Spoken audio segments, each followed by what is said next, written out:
For 22 years, I believed my husband when he said his garage was just too messy for me to see. For 22 years, I respected his boundaries and never questioned why the door always stayed locked.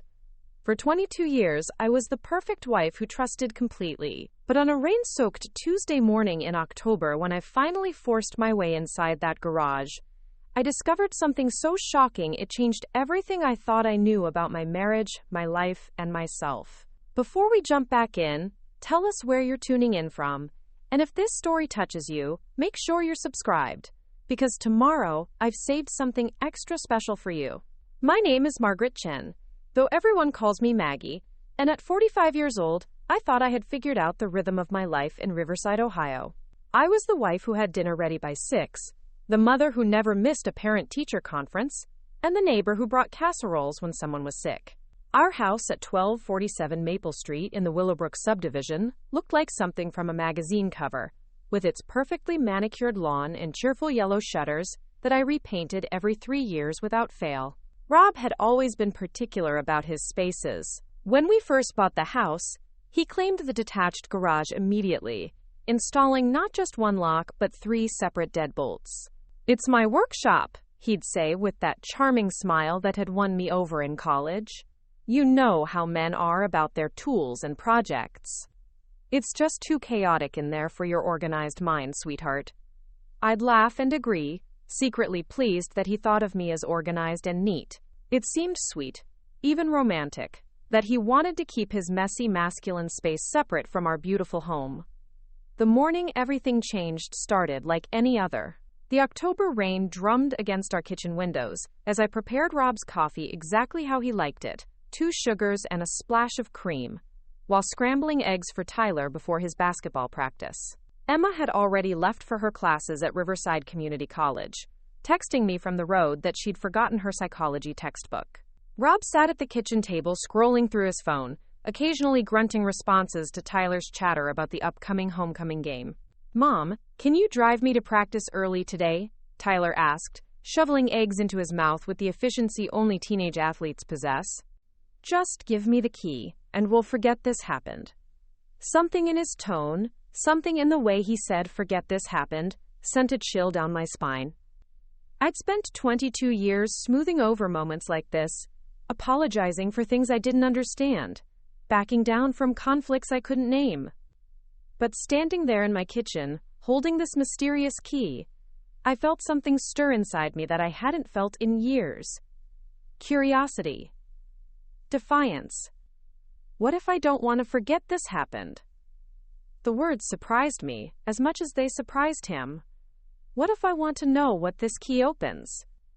Rob's face went through a series of expressions so quickly I could barely track them. Surprise, anger, calculation, and finally, something that looked almost like panic. "Maggie, you're being ridiculous. It's just a key." "Then why won't you tell me what it opens?" "Because it's none of your business." The words hung in the air between us like a slap. Tyler's fork clattered against his plate and I heard him push back from the table.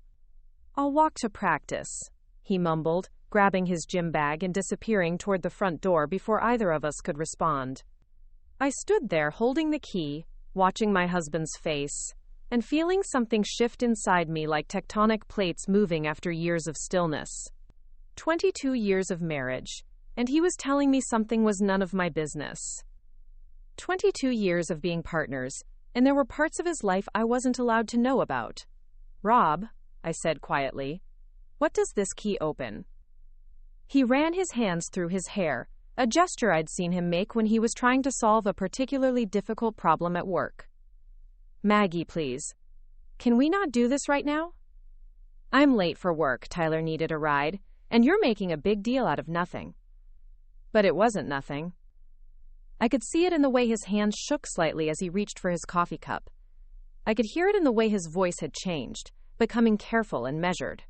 And I could feel it in the way the very air in our kitchen seemed to vibrate with unspoken truths. "I'll make you a deal," I said, surprising myself with how calm I sounded.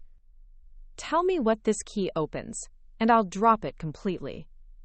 He stared at me for a long moment, and I saw him weighing his options. Finally, he sighed and sat back down at the table. It's for a storage unit. What storage unit? Just a place where I keep some old stuff. Things from before we were married. Bachelor junk that you'd probably make me throw away. It was a reasonable explanation. It even sounded like something Rob would do, keeping a storage unit full of old belongings rather than having the conversation about what to keep and what to discard. But something about the way he said it, the way he wouldn't quite meet my eyes, made me press further. Where is this storage unit? Downtown. Look, Maggie, it's really not important. Can I have the key back now? I turned the small silver key over in my palm, studying its intricate design. It really was beautiful, old-fashioned and elegant. This doesn't look like a storage unit key, Rob. Storage units have those flat metal keys with numbers on them. His patience, which had been wearing thin, finally snapped completely. For God's sake, Maggie, why are you being so paranoid? I told you what it was. Can't you just trust me? Trust. The word settled between us like a challenge. Of course I trusted him. I'd trusted him completely for 22 years. I'd trusted him when he said he was working late, when he said he needed boys' weekends, when he said the garage was too messy for me to see. I'd trusted him because that's what wives do, isn't it? Trust their husbands? But standing there, looking at this beautiful, mysterious key, I realized that trust and blind faith might be two entirely different things. I do trust you, I said slowly.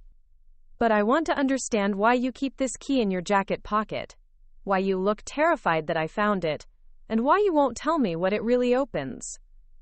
Rob stood up abruptly, his chair scraping against the kitchen floor with a harsh sound that made me flinch. I don't have time for this, Maggie. I'm already late for work. He grabbed his briefcase and headed toward the door, then turned back. And I expect that key to be on the kitchen counter when I get home tonight. With that, he was gone, leaving me standing in our kitchen with the rain still drumming against the windows and the mysterious key warm in my palm. I listened to his car start up and pull out of the driveway, and in the silence that followed, I made a decision that would change everything. I was going to find out what this key opened. The house felt different with both Rob and Tyler gone. Quieter, but also somehow larger, as if the walls had expanded in their absence.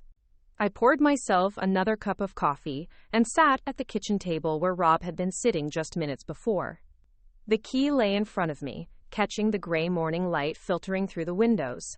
I picked up my phone and called Sandra Williams, my neighbor and closest friend for the past 15 years. Sandra lived in the house directly across from ours, and she had the kind of personality that could make anyone feel better about their problems. More importantly, she had the kind of curiosity that matched my own. Maggie, everything okay? You sound strange. Sandra, I need to ask you something, and I need you to be completely honest with me. Okay, you're freaking me out a little. What's going on? I took a deep breath. Have you ever seen Rob coming or going from the garage at weird times? Like early in the morning or late at night? There was a pause on the other end of the line. Why would you ask me that? Just answer me, please. Another pause. Longer this time. Maggie, are you sure you want to know this? My heart started beating faster. What do you mean? I mean, sometimes when I'm up early with the baby, or when I'm coming home late from work, I see lights in your garage. And I've seen Rob go in there at all hours. I always assumed you knew. I felt something cold settle in my stomach. What kind of lights? Not just the overhead light. Softer lights, like lamps or candles maybe. And Maggie. She hesitated. Sometimes I hear music. Music.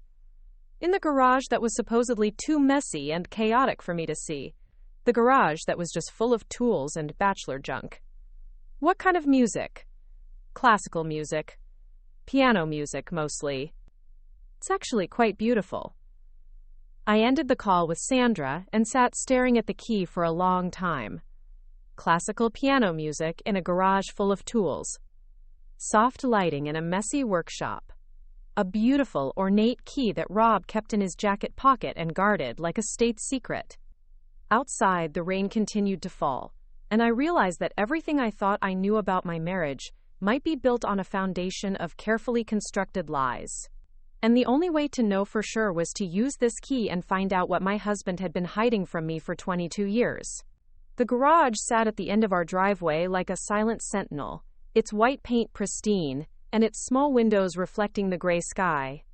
I'd walked past it thousands of times, had even touched its walls while gardening in the nearby flower beds, but I had never, not once in 22 years, seen what was inside.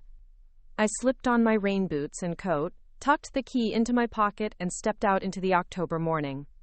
The rain had softened to a gentle mist, but the air was cold and sharp, carrying the scent of wet leaves and the promise of winter. My footsteps sounded unnaturally loud on the wet driveway as I approached the garage door. 3 deadbolts, just as I remembered. But as I got closer, I noticed something I'd never paid attention to before. These weren't ordinary deadbolts from the hardware store. They were high-end security locks, the kind banks might use. The kind that said whatever was inside was valuable enough to protect with serious security. I tried the first lock with the silver key. It didn't fit. The second lock was the same. But when I slid the key into the third lock, it turned smoothly, as if it had been waiting for this moment. My hand hesitated on the door handle. Once I opened this door, I couldn't unknow whatever I was about to discover. Once I stepped inside, my marriage would never be the same, regardless of what I found. I turned the handle and pushed the door open. What I saw took my breath away. This wasn't a garage, not anymore. The concrete floor had been covered with beautiful hardwood, polished to a warm honey glow. Soft lighting came from elegant table lamps placed around the room, and in the center, taking up most of the space, was a magnificent baby grand piano. Its black surface gleamed under the soft lights, and sheet music was scattered across its surface and the nearby music stand. But that wasn't all. The walls were covered with photographs, hundreds of them, but not of our family. They were pictures of a woman I'd never seen before. A beautiful woman with long dark hair and expressive eyes, laughing, dancing, playing the piano. In some photos she was alone. In others, she was with Rob. Rob, my husband, looking younger and happier than I'd seen him in years. Rob, holding this woman close, both of them smiling at the camera with the kind of joy that makes your chest ache. Rob, kissing this woman in front of a sunset I'd never seen. I walked deeper into the room, my legs feeling unsteady. There was a small sitting area with 2 comfortable chairs and a coffee table covered with more photographs. Books of poetry lined a bookshelf, and I could see that many of the pages had been marked with notes in Rob's handwriting. On top of the piano was a framed photograph larger than all the others. The woman was seated at this very piano, her fingers poised over the key. Preparing and narrating this story took us a lot of time, so if you are enjoying it, subscribe to our channel. It means a lot to us. Now back to the story. Looking directly at the camera with a smile that was both mysterious and achingly sad. At the bottom of the frame in Rob's careful handwriting were the words, "For Isabella, my heart and soul, always yours are. Isabella." I sank into one of the chairs, my mind reeling. My husband had built a shrine. In our garage, 50 feet from where I slept every night, he had created a beautiful, secret world dedicated to another woman. A woman named Isabella, who played piano and read poetry and made him smile in ways I hadn't seen in our entire marriage. I don't know how long I sat there, staring at the photographs, trying to process what I was seeing. Eventually, I became aware of the sound of papers rustling in the slight breeze from the open door. On the coffee table was a stack of letters tied with a blue ribbon. My hands shook as I untied the ribbon and opened the top letter. "My dearest Rob," it began in elegant handwriting. "The concert tonight was beautiful, but all I could think about was you sitting in the third row, watching me play. When our eyes met during the Chopin piece, I felt like the music was just for you. I love you more than all the music in the world." It was signed simply I, with a heart drawn next to it. I opened another letter, then another. They spanned years, talking about concerts and travels and dreams of a future together. They talked about love in ways that made my chest feel hollow, with phrases like, "When we're finally together," and "Once you're free," and "I'll wait for you forever." The dates on the letters started 5 years before Rob and I were married, and continued right up until 3 years ago. 3 years ago. Emma was 16 then, Tyler was 13. We'd been talking about maybe taking a family vacation to Europe. I'd been planning the garden renovation that had taken me 2 summers to complete. And my husband had been writing love letters to another woman. I found a manila folder wedged between 2 books of poetry. Inside were travel receipts, hotel confirmations, restaurant bills, all for trips I'd never taken, places I'd never been. Rob and Isabella in Paris. Rob and Isabella in Vienna. Rob and Isabella in New York, seeing Broadway shows and staying in hotels that cost more than our monthly mortgage. The dates were scattered throughout our marriage. Times when Rob had told me he was traveling for work, attending conferences, visiting his sick mother in Florida. I'd stayed home with the children, managing the household, never questioning, never doubting. At the bottom of the folder was a small velvet box. Inside was a ring, not a wedding ring, but something more beautiful and delicate than anything I'd ever owned. A note tucked under the ring read, "For when you're ready to say yes, I love you, R." I closed the box and set it back on the table with hands that wouldn't stop shaking. Outside, the rain had stopped, and thin sunlight was beginning to filter through the garage windows, illuminating the photographs on the walls and making the piano gleam like black water. 22 years of marriage. 22 years of believing I was loved, that I was chosen, that I was enough. And all this time, my husband's heart had belonged to someone else. All this time, while I was raising his children and keeping his house and being the perfect wife, he had been living a completely different life with a woman who made him smile in ways I'd never managed. I thought about all the evenings he'd said he was working late, all the weekend conferences that seemed to come up at the last minute, all the times he'd been distant and distracted, and I'd blamed myself for not being interesting enough to hold his attention. And then I thought about the locks on this door. 3 high-security deadbolts to keep me out of this secret world. To keep me from discovering that my entire marriage was built on lies. I stood up slowly, my legs unsteady, and walked back to the piano. The sheet music scattered across its surface was complex and beautiful. Pieces I recognized but could never play. I touched the keys gently, and they responded with a soft, pure tone that seemed to fill the entire space. This piano probably cost more than our car.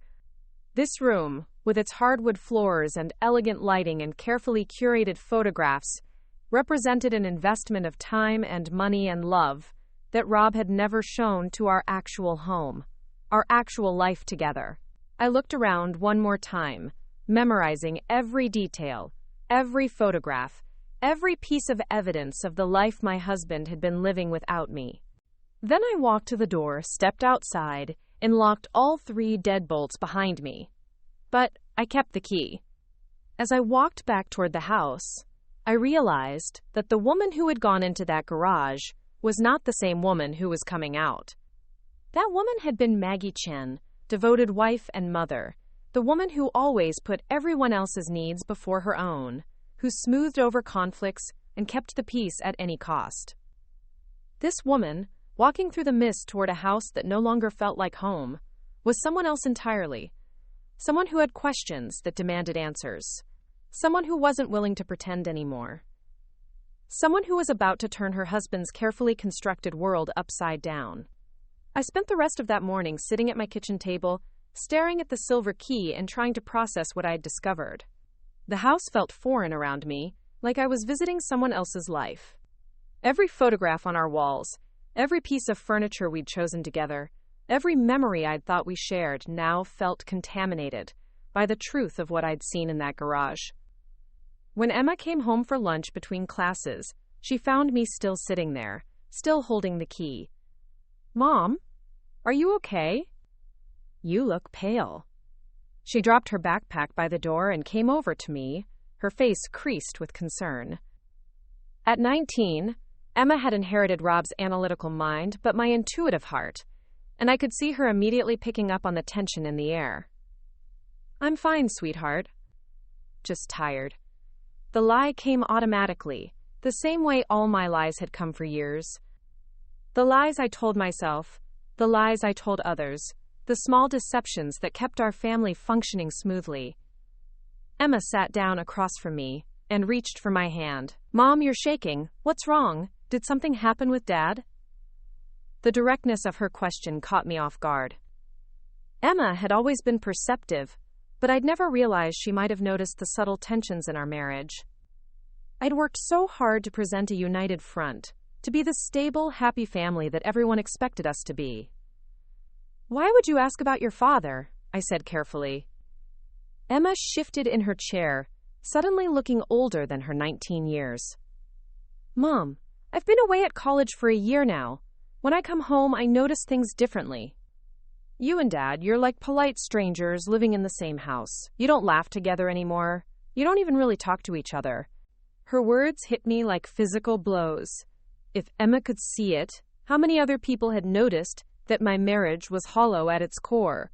How many dinner parties had we attended where I'd played the role of the happy wife, while Rob played the role of the devoted husband, both of us performing for an audience that probably wasn't fooled at all? "Marriage is complicated, honey. People change over time." "But you shouldn't have to change into different people," Emma said quietly. "You should grow together, not apart." I looked at my daughter, this wise young woman who understood things about love that I was only beginning to grasp, and felt a fierce surge of protectiveness. Whatever happened next, whatever I discovered about Rob and Isabella and the life he'd been hiding, I couldn't let it destroy the stability that Emma and Tyler needed. "You're right," I said, and the admission felt like stepping off a cliff. "Things have been difficult lately." Emma squeezed my hand. "Do you want to talk about it?" I almost said yes. The words were right there, ready to spill out. I wanted to tell her about the key, about the garage, about the photographs and the love letters, and the piano that sang with another woman's music. I wanted to share the burden of this knowledge with someone who loved me, someone who would understand how completely my world had shifted in the space of a few hours. But Emma was my daughter, not my confidant. She deserved to discover her father's failings in her own time, in her own way. She deserved to maintain whatever relationship she could with him, without being poisoned by my discoveries. "Not yet," I said. "But thank you for offering." She nodded, though I could see the worry in her eyes. "I love you, Mom. You know that, right? Whatever's happening, Tyler and I, we love you." After Emma left for her afternoon classes, I found myself walking through our house like a detective, looking for clues I'd missed. In Rob's home office, I searched through his desk drawers, looking for more letters, more photographs, more evidence of the life he'd been living behind my back. I found credit card statements for cards I'd never seen, receipts for restaurants in cities I'd never visited, and a second cell phone hidden in the back of his filing cabinet. The phone was password protected, but I knew Rob well enough to guess. He'd always used the same password for everything. Emma's birthday, followed by Tyler's jersey number.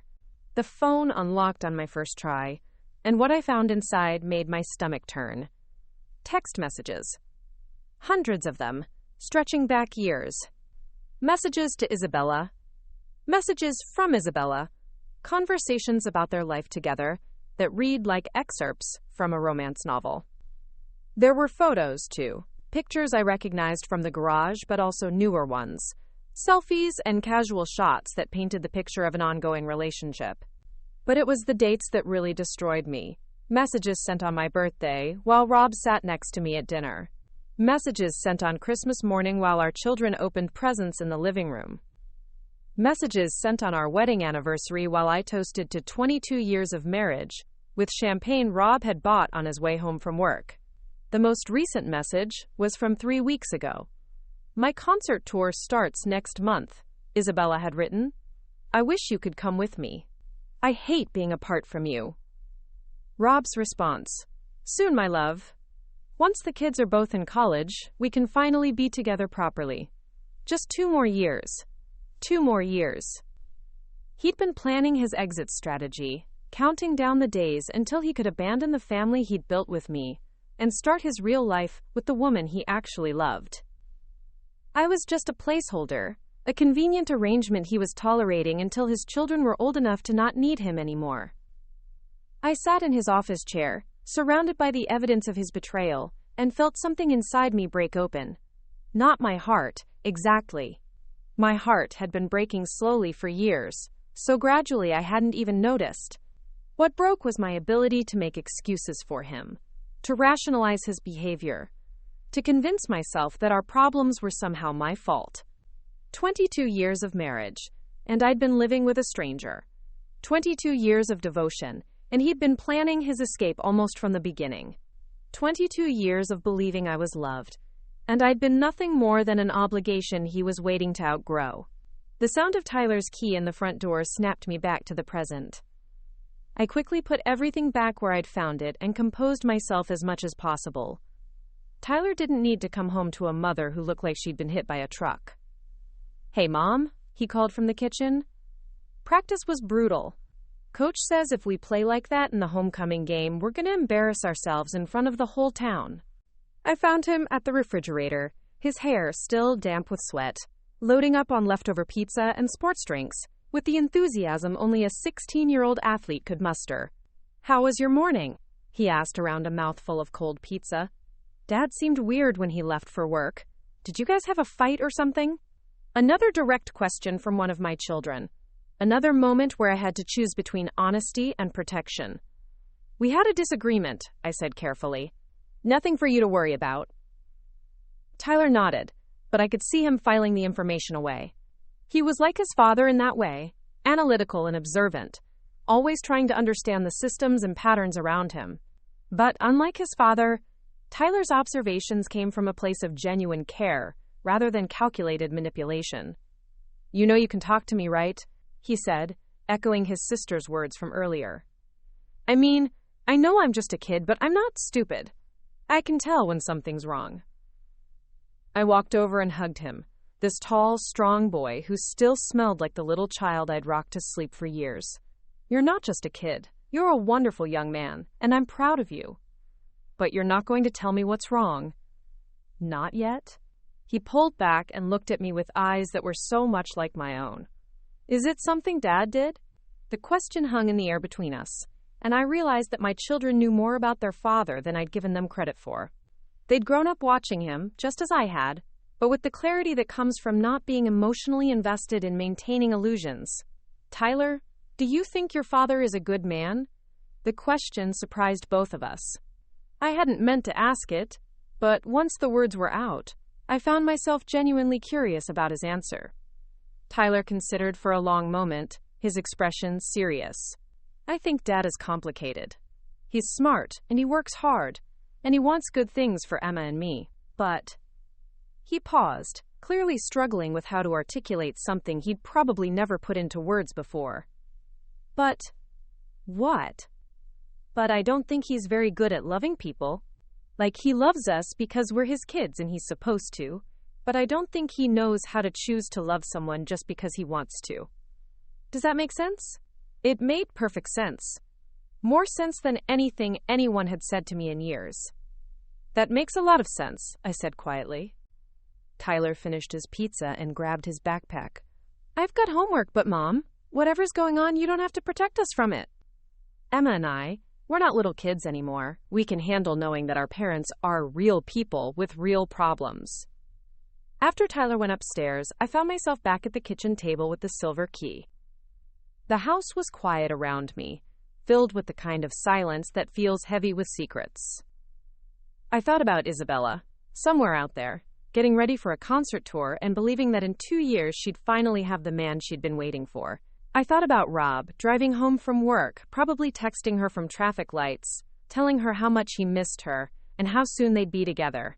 And I thought about myself, sitting in this kitchen that I'd painted 3 times in 22 years, always choosing colors that Rob would approve of, always making sure everything was perfect for a man who was planning to leave me the moment it became convenient. The anger, when it finally came, was pure and clean and liberating. It burned through the confusion and hurt and self-doubt like fire through dry paper, leaving behind something I hadn't felt in years. Clarity. I wasn't going to sit here and wait for Rob to execute his exit strategy. I wasn't going to spend the next 2 years playing the role of the oblivious wife while he planned his new life with another woman. And I certainly wasn't going to let him control the narrative of our divorce by leaving me when it was convenient for him. I was going to take control of my own story. But first, I needed to know everything. Every detail of his relationship with Isabella, every lie he'd told, every trip he'd taken, every moment of the life he'd stolen from our family to give to her. I needed to understand the full scope of his betrayal before I could decide how to respond to it. I spent the rest of the afternoon going through the house systematically, looking for anything else Rob might have hidden. I found more credit card statements, more receipts, and a safe behind a painting in our bedroom that I'd never known existed. The safe was locked, but I remembered seeing a small key on Rob's keychain that I'd never questioned before. Inside the safe were documents that made my blood run cold. A second lease agreement for an apartment in downtown Riverside. Bank statements for accounts I'd never heard of. And most devastating of all, a copy of a will that left everything to Isabella Martinez. Dated just 6 months ago. Isabella Martinez. Now I had her full name. The apartment lease was for a place on River Street, just 10 minutes from our house. According to the documents, Rob had been paying for this apartment for 3 years. The same 3 years since the love letters in the garage had stopped. He hadn't lost Isabella 3 years ago. He'd moved her closer. I sat on our bedroom floor, surrounded by the evidence of my husband's double life, and felt the last of my illusions crumble away. This wasn't an affair that had ended. This wasn't a past love he was struggling to get over. This was an ongoing relationship, a parallel life he'd been living with another woman while I raised his children and maintained his home and believed his lies. The will was the final insult. Not only had he been planning to leave me, he'd been planning to make sure I got nothing when he died. 22 years of marriage, 2 children, a lifetime of devotion and sacrifice, and he'd valued it all at exactly $0. I put everything back in the safe and locked it, but I kept the apartment address. Tomorrow, while Rob was at work and the children were at school, I was going to River Street. I was going to see where my husband spent his time when he wasn't pretending to be a family man. I was going to meet Isabella Martinez. When Rob came home that evening, I was in the kitchen preparing dinner as if nothing had happened. I'd made his favorite meal, beef stew with homemade bread, and I'd set the table with our good china. To anyone watching, I looked like the same devoted wife I'd always been. But I wasn't the same. I was a woman with a plan. "Smells good in here," Rob said, kissing my cheek in the perfunctory way he'd done for years. "Sorry about this morning. I was stressed about work." "It's fine," I said, ladling stew into his bowl. I put the key back where I found it. The relief on his face was so obvious it was almost comical. "Thank you, I appreciate that." We ate dinner with Tyler, who chattered about basketball and homework, and his plans for homecoming. Rob participated in the conversation, but I could see him checking his phone periodically, probably texting Isabella about his day, about how his wife had almost discovered their secret but crisis had been averted.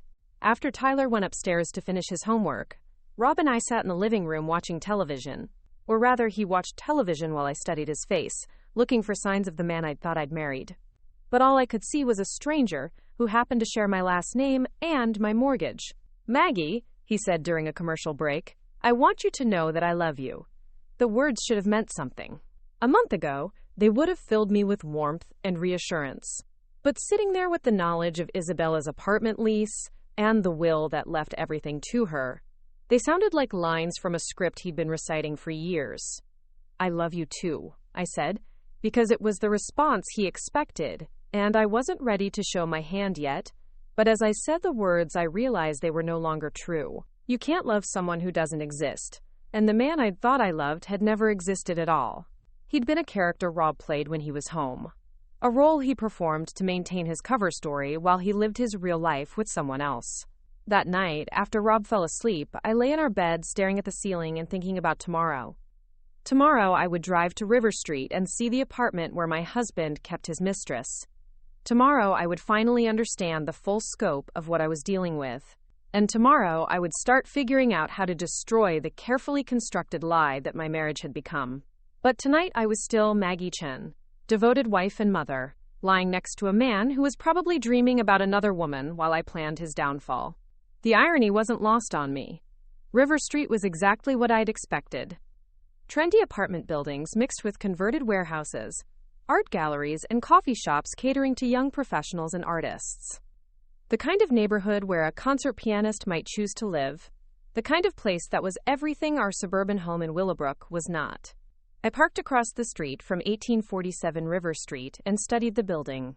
It was a converted warehouse with large windows and exposed brick The kind of place that probably cost twice what our mortgage payment was. I could see why Isabella would love it here, and why Rob would love playing the role of the sophisticated man about town who could afford to keep a downtown apartment for his lover. The building had a buzzer system, and I scrolled through the names until I found what I was looking for. I. Martinez, apartment 4B. So she was here, right now, probably just 100 feet above my head, living in the apartment my husband paid for with money he'd hidden from our family. I sat in my car for over an hour, watching people come and go from the building. Young professionals heading to work, artists carrying portfolios, couples walking dogs, normal people living normal lives, unaware that they were sharing a building with the woman who had stolen my husband and 22 years of my life. At 10:30, I saw him. Rob walked out of the building's front entrance like he belonged there, which I supposed he did. He was dressed in the casual clothes he normally wore on weekends, and he looked relaxed and happy in a way I rarely saw him at home. He stood on the sidewalk for a moment, checking his phone, and then started walking toward the coffee shop on the corner. I should have driven away then. I should have gone home and confronted him with what I knew. Should have started the process of ending our marriage with some dignity intact. But I was beyond rational thinking now. I needed to see her. I needed to understand what she had that I didn't. What had made my husband willing to sacrifice everything for her. I got out of my car and followed him. The coffee shop was one of those deliberately hip places with mismatched furniture and local art on the walls. Rob was sitting at a table near the window, and across from him was the most beautiful woman I'd ever seen in person. Isabella Martinez was everything I wasn't. Where I was average height, she was tall and elegant. Where my hair was practical and conservative, hers was long and wild and artistic. Where I dressed like a suburban mother, she wore flowing clothes that looked like they'd been chosen by someone who understood fashion as an art form. But it wasn't just her beauty that took my breath away. It was the way Rob looked at her.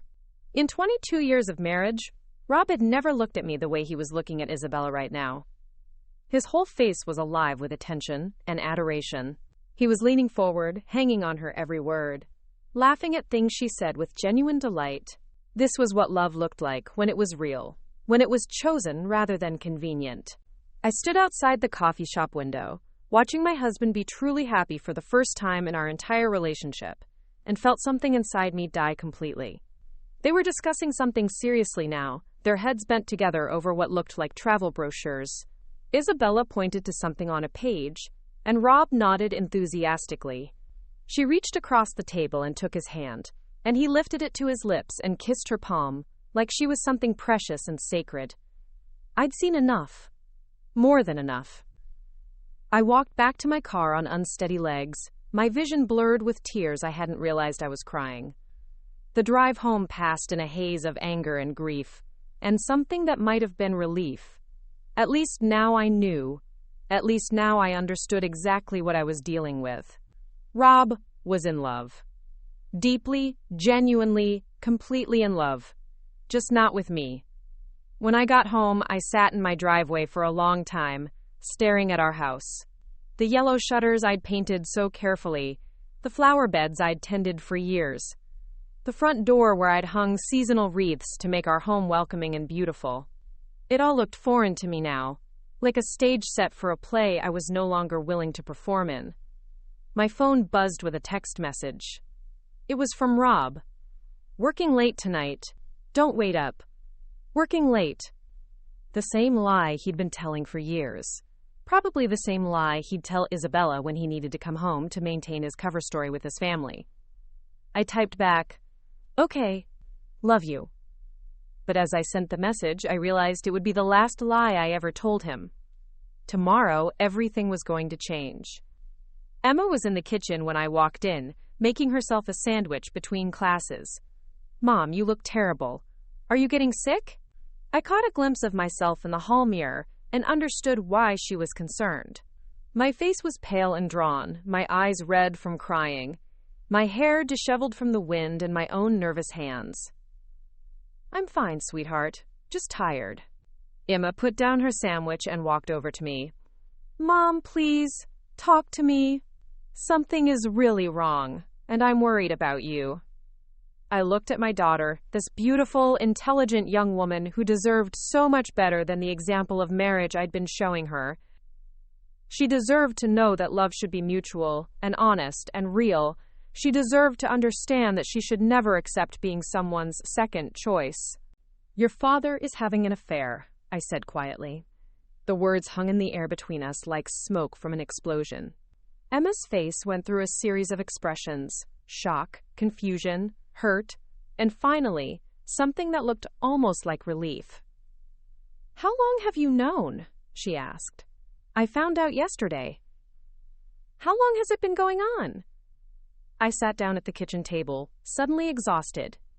"Years. Maybe since before we were married."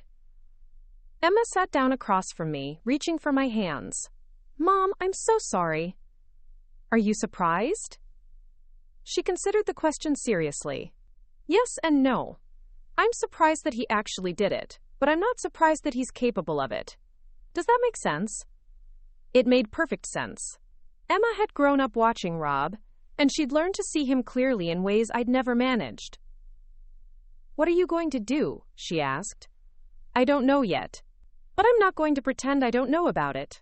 Emma nodded. "Good. You shouldn't have to live a lie." We sat together in the quiet kitchen, mother and daughter, both of us processing the reality that our family was about to change forever. But for the first time in days, I didn't feel alone.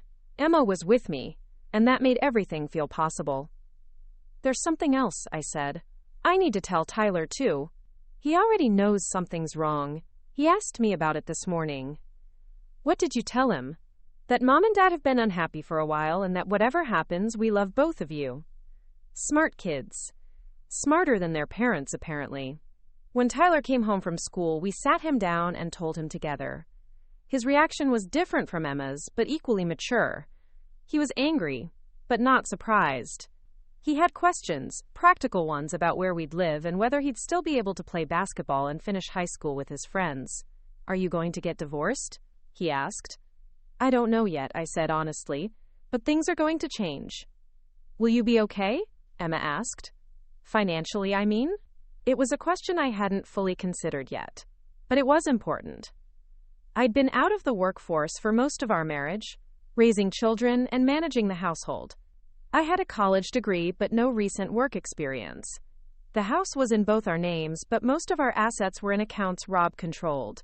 "I'll figure it out," I said, with more confidence than I felt. That evening, while Rob was supposedly working late, I sat at my computer and began researching divorce lawyers in Riverside. I read reviews and credentials until my eyes burned, trying to find someone who could help me navigate the legal maze ahead.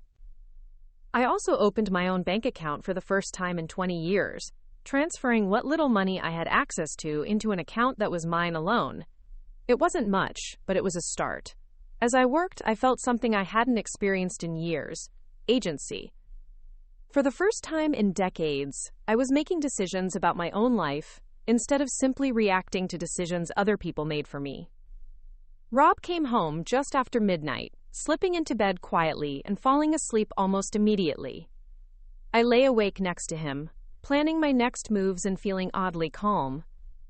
Tomorrow, I was going to call Lisa Rodriguez, the divorce attorney who had the best reviews for handling complex financial situations.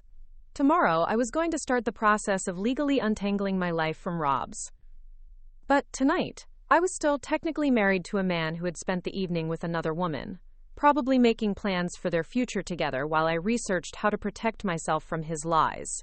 The difference was that now I knew exactly what I was dealing with, and I was ready to fight back. Lisa Rodriguez had the kind of office that inspired confidence. Clean lines, professional artwork, and a view of downtown Riverside that suggested success without ostentation. She was younger than I'd expected, maybe early 40s, with sharp eyes and an air of competence that immediately put me at ease. "Mrs. Chen," she said, as we shook hands, "thank you for coming in. I understand you're dealing with a difficult situation." I sat across from her massive desk, my hands folded in my lap to keep them from shaking. "My husband has been having an affair for years. I've discovered he has hidden assets, a secret apartment, and he's been planning to leave me once our children are both in college." Lisa nodded, making notes on a legal pad. "How long have you been married?" 22 years. "Children?" 2. Emma is 19 and in college. Tyler is 16. Are you employed outside the home? Number. I've been a full-time wife and mother since Emma was born. Lisa set down her pen and looked at me directly. Mrs. Chen, I'm going to be honest with you. Ohio is a no-fault divorce state, which means the affair itself won't impact the financial settlement. What will matter is documenting all marital assets and proving any that have been hidden or transferred improperly. I have evidence, I said, pulling out the folder I'd prepared. Credit card statements, bank records, lease agreements, and a will that leaves everything to his mistress. Lisa's eyebrows rose as she examined the documents. This is very thorough. How did you obtain these? They were in a safe in our bedroom. I found the key. And the safe is in the marital home? Yes. Good. That gives us standing to argue these are marital assets that should be disclosed. She flipped through more pages. This apartment lease is particularly concerning. He's been paying for this with marital funds for 3 years? Yes. And there's more. I told her about the garage, about Isabella, about the years of deception and the elaborate double life Rob had been maintaining. Lisa listened without interruption, occasionally making notes. When I finished, she sat back in her chair with an expression I couldn't quite read. Mrs. Chen, I've been practicing family law for 15 years, and I've seen some creative approaches to marital deception. But this level of financial manipulation, combined with the emotional abuse you've described, is extraordinary. Emotional abuse? The words caught me off guard. Absolutely. Gaslighting, financial control, isolation from information about your own assets, forcing you to live a lie while he pursued another relationship. These are classic patterns of emotional and financial abuse. I'd never thought of it that way. In my mind, abuse was physical violence, screaming fights, obvious cruelty. I hadn't recognized the subtle erosion of my autonomy and self-worth as abuse. But hearing Lisa name it made something click into place. What are my options? Several. We can file for divorce immediately and seek temporary spousal support and child support. We can request a forensic accounting to trace all hidden assets. And given the evidence of financial manipulation, we can argue for a larger share of the marital estate. How long will it take? With this level of complexity? Probably 12 to 18 months. Maybe longer if he fights us on the hidden assets. I thought about spending another 1.5 years pretending everything was normal, keeping up appearances while lawyers battled over bank statements and property deeds. The idea made me feel physically sick. Is there any way to speed up the process? Lisa smiled, and for the first time since I'd entered her office, she looked genuinely pleased. Actually, yes. If we can document that he's been planning to abandon the family and has already transferred significant assets out of the marriage, we might be able to get the court to freeze all accounts and force immediate disclosure. It's aggressive, but given what you've shown me, I think we have grounds. What would that mean for him? It would mean his carefully planned exit strategy gets disrupted. Instead of leaving on his terms when it's convenient for him, he'd be forced to deal with the consequences of his choices immediately. The idea of disrupting Rob's plans, of taking control away from the man who had been manipulating my life for decades, filled me with a fierce satisfaction I hadn't expected to feel. Let's do it. Lisa spent the next hour walking me through the process, explaining what documents we'd need, what I should expect, and how to protect myself during what she warned would be a difficult period. By the time I left her office, I had a clear understanding of the battle ahead, and, for the first time in years, a sense that I had an advocate on my side. The drive home gave me time to think about what I'd set in motion. By next week, Rob would be served with divorce papers and a motion to freeze all our assets. His secret would be exposed, his double life revealed, his careful plans destroyed. There would be no going back from this moment. I thought about Isabella, probably getting ready for her concert tour, believing that in 2 years she'd finally have the life she'd been promised. I wondered if Rob had told her about the divorce papers he was about to receive, if she knew that her lover's wife had discovered their secret and was about to turn their world upside down. The thought should have given me satisfaction, but instead, I felt an unexpected pang of sympathy for her. Isabella was as much a victim of Rob's deceptions as I was. She'd been led to believe he was an unhappily married man who would leave his wife as soon as it was practical. She probably had no idea that he'd been promising to leave me for over 20 years. Or that he'd been lying to both of us about his intentions and his timeline. When I got home, I found Emma in the living room with her laptop, working on an assignment for her psychology class. "How did it go with the lawyer?" she asked without looking up from her screen. "Good. We're filing for divorce next week." Now she did look up, her expression serious. "Are you okay with that?" "I think so. It feels like the right thing to do." Emma closed her laptop and patted the couch beside her. "Sit with me for a minute." I settled next to my daughter, grateful for her steady presence in the chaos my life had become. "Mom, I want you to know something. Whatever happens with the divorce, whatever Dad does or says, Tyler and I support you completely." "Thank you, sweetheart. That means everything to me. I've been thinking about what you told us yesterday about Dad's affair and everything, and I realized something." "What's that?" Emma turned to face me fully. "I don't think I've ever seen you really happy. Like, genuinely, from the heart happy. You're always taking care of everyone else. Always making sure everyone else is comfortable and satisfied. But you never seem to do anything just because it makes you feel good." Her words hit me like a physical blow. "That's not true. I'm happy when you and Tyler are happy." "That's exactly what I mean. Your happiness is always dependent on other people's happiness. But what makes you happy? What do you want to do with your life that has nothing to do with taking care of Dad, or Tyler, or me?" I opened my mouth to answer, and realized I had no idea what to say. When was the last time I'd done something purely because I enjoyed it? When was the last time I'd pursued a goal that was mine alone, not connected to my role as wife or mother? "I don't know," I admitted.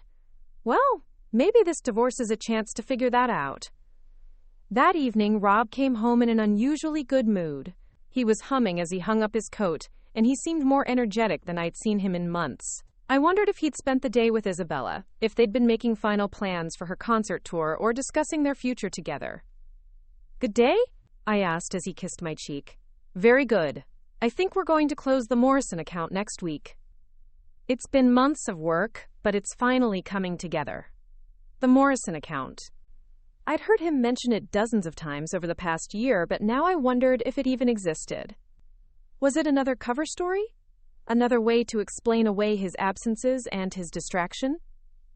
"That's wonderful," I said, serving him the dinner I'd prepared. "Will there be a bonus?" "Probably. We should think about what we want to do with it. Maybe finally take that trip to Europe we've been talking about." Europe, the continent where he'd taken Isabella multiple times, according to the travel receipts I'd found. The places they'd explored together while I stayed home with the children. Believing his stories about business conferences and work obligations. "That sounds nice," I said, wondering if he could hear the flatness in my voice. Tyler joined us for dinner, chattering about his day and the upcoming homecoming dance. Rob participated in the conversation, asking questions about Tyler's classes and his basketball season, playing the role of the engaged father as expertly as he'd always played the role of the devoted husband. Watching him perform this charade, knowing what I knew about his double life, I felt a strange sense of detachment. It was like watching a movie about someone else's family, observing the actors go through their scripted motions, while knowing that none of it was real. After dinner, Rob retreated to his office to, quote, catch up on some work, which I now knew meant texting Isabella or planning their next meeting. I helped Tyler with his math homework, and then sat in the living room reading a book, or at least pretending to read, while my mind raced through everything that was about to change. At 10 o'clock, Rob emerged from his office and announced he was going to bed early. "I might be a little late tomorrow night," he said as he headed upstairs. "The Morrison people want to take everyone out to celebrate closing the deal." "Of course they do," I murmured. "What was that?" I said, "Have a good time." As I listened to him moving around upstairs getting ready for bed, I thought about the fact that this might be one of the last nights we'd spend in the same house as husband and wife. By this time next week, he'd know that I'd discovered his secret. By this time next month, he might be living somewhere else entirely. The thought should have filled me with sadness or fear, but instead, I felt a strange sense of anticipation. For the first time in 22 years, I was about to discover who I really was. when I wasn't busy being what everyone else needed me to be. The next few days passed in a surreal haze of normalcy. I continued my usual routines, grocery shopping and cooking and maintaining the house, while secretly preparing for the complete upheaval of our lives. I gathered important documents, opened my own checking account, and quietly researched apartments I might be able to afford on whatever spousal support I might receive. Emma helped me research career options for women returning to the workforce after extended absences. I had a degree in education, and there were programs to help former teachers get recertified. There were also opportunities in nonprofits, administrative positions that valued organizational skills and life experience over recent work history. For the first time in decades, I found myself thinking about what I wanted to do rather than what I was expected to do. The possibilities felt both exciting and terrifying. Tyler seemed to sense that something significant was happening, even though we hadn't told him about the divorce filing yet. He was more affectionate than usual, offering to help with chores and spending more time in the kitchen while I cooked, asking questions about my day, and telling me stories about his friends. "Mom," he said one afternoon while I was making his after-school snack, "are you going to be okay? Like, really okay?" "What do you mean, sweetheart?" "I mean, if things change with you and Dad, will you be able to take care of yourself? You've been taking care of everyone else for so long." Out of the mouths of babes, my 16-year-old son had identified the same concern that kept me awake at night. "I think so," I said honestly. "It might take some time to figure things out, but I think I'll be okay." "Good, because Emma and we worry about you sometimes." "You don't need to worry about me. I'm the parent, remember?" Tyler grinned. "Yeah, but parents need looking after too sometimes." Friday afternoon, Lisa called to tell me everything was ready. The divorce papers had been prepared, the motion for asset protection had been filed, and the process server was standing by. "Are you sure you want to do this?" she asked. "Once we serve him, there's no going back. He'll know you've discovered everything." I thought about Rob, probably at Isabella's apartment right now, enjoying his weekend with the woman he actually loved while I maintained his house and his cover story. "I'm sure." "All right, he'll be served Monday morning at his office. Are you prepared for his reaction?" "As prepared as I can be. Remember what we discussed. Don't engage in arguments about the specifics. Don't let him convince you to drop the proceedings, and document everything he says or does that could be considered threatening or manipulative." "I understand. And Mrs. Chen? You're doing the right thing. You deserve better than what he's given you." After I hung up, I sat in my kitchen looking around at the home I'd maintained for over 20 years, the cheerful yellow walls I'd painted to make the space warm and inviting. The family photos covering the refrigerator, documenting years of holidays and birthdays and milestones. The bulletin board where I kept Tyler's basketball schedule and Emma's class calendar, the central command center for our family life. By this time next week, everything would be different. Rob would know that his secret was out, that his carefully constructed double life was collapsing. The pretense that we were a happy family would be over, and we'd all have to figure out how to move forward from the wreckage of his deceptions. But sitting there in my kitchen, surrounded by the evidence of the life I'd built and maintained while he lived his real life elsewhere, I realized I wasn't afraid anymore. I was ready. Saturday and Sunday passed quietly. Rob was unusually attentive, bringing me coffee in bed and suggesting we take a walk around the neighborhood together. I wondered if he was feeling guilty about his upcoming celebration dinner with Isabella, if his conscience was bothering him about the lies he was telling. Or maybe he was just in a good mood because everything was going according to his plan. His children were getting older, his exit strategy was on track, and his wife remained blissfully unaware of his betrayal. If only he knew. Sunday evening, as we sat in the living room watching television, Rob's phone buzzed with a text message. He glanced at it and smiled, that private smile I'd learned to recognize as connected to Isabella. "Work?" I asked casually. "Just a colleague confirming tomorrow's dinner." Colleague. That's what he called the woman he'd been planning to spend his life with. "Have fun," I said, and meant it more than he could possibly know. Monday morning arrived gray and cold, with the kind of October weather that promised winter wasn't far away. Rob left for work at his usual time, kissing my cheek and reminding me about his late dinner. I watched from the kitchen window as he backed out of the driveway, and felt a strange sense of finality. The next time I saw my husband, he would know that his secret was out, and his carefully planned life was falling apart. At 10:30, my phone rang. Mrs. Chen, this is Lisa Rodriguez. He's been served. I'd been expecting the call, but hearing it still made my heart race. How did he react? According to the process server, he went very pale and asked if there had been some mistake. When he realized there wasn't, he just stared at the papers for several minutes without saying anything. What happens now? Now we wait for his response. He has 30 days to reply, but I expect we'll hear from his attorney much sooner than that. Are you ready? I thought about the question seriously. Was I ready for the battle ahead? For the anger and manipulation and attempts to control the narrative that would surely come? Was I ready to defend my right to honesty and respect and a fair share of the assets I'd helped build over 22 years of marriage? Yes, I said.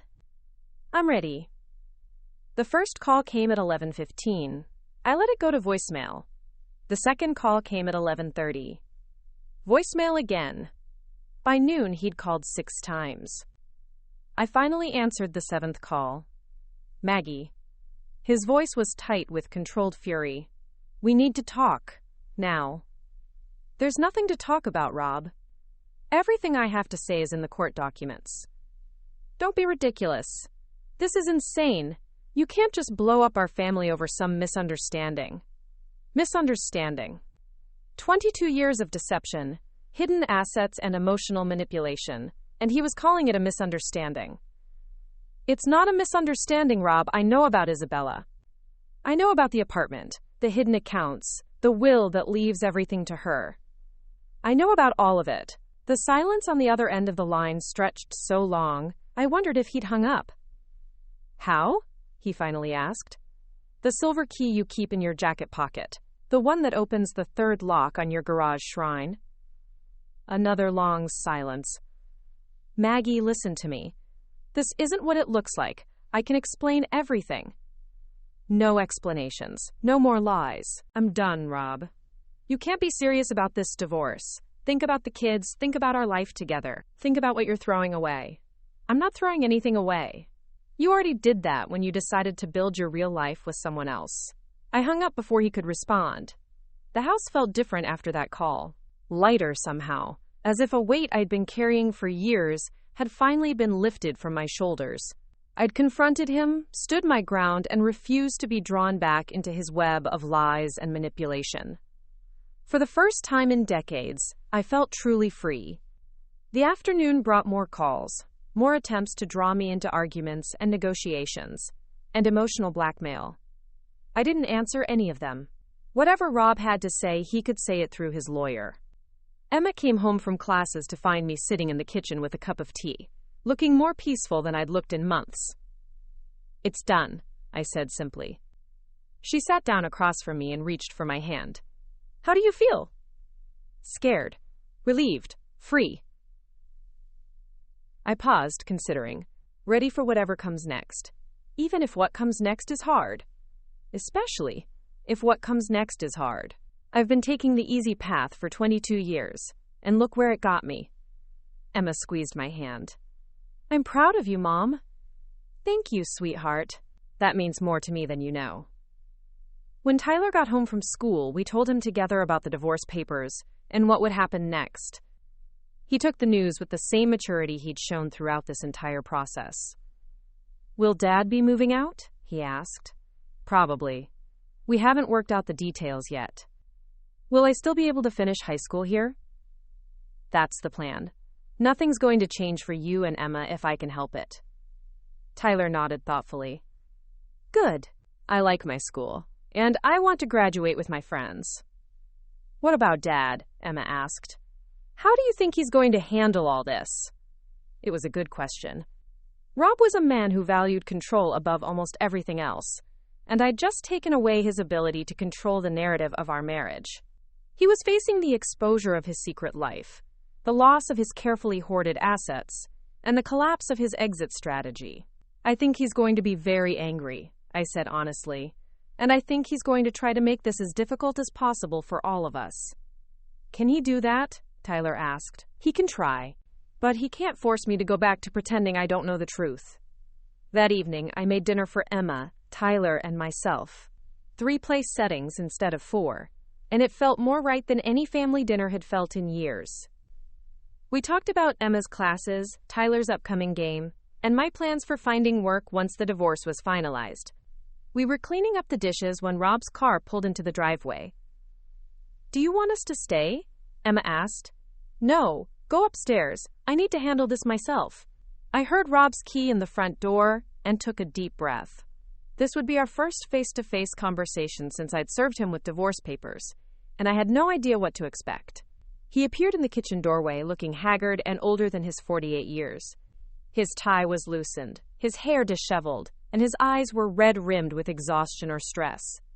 "Maggie," he said quietly, "please, can we talk about this like rational adults?"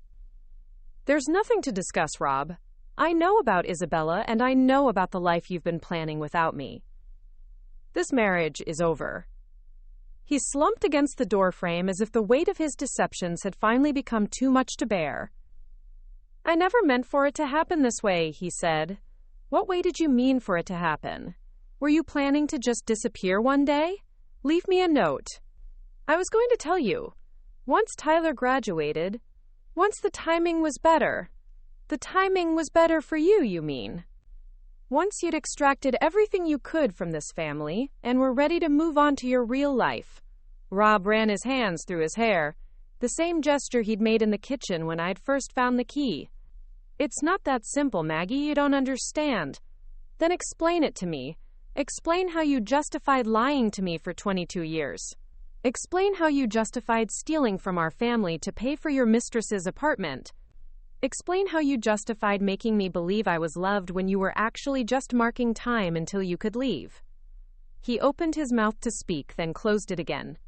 For the first time since I'd known him, Rob Chen was speechless. "You can't explain it," I said quietly, "because there's no explanation that makes it okay." "Maggie, please. Don't destroy everything we've built together." "You already destroyed it, Rob. I'm just cleaning up the mess."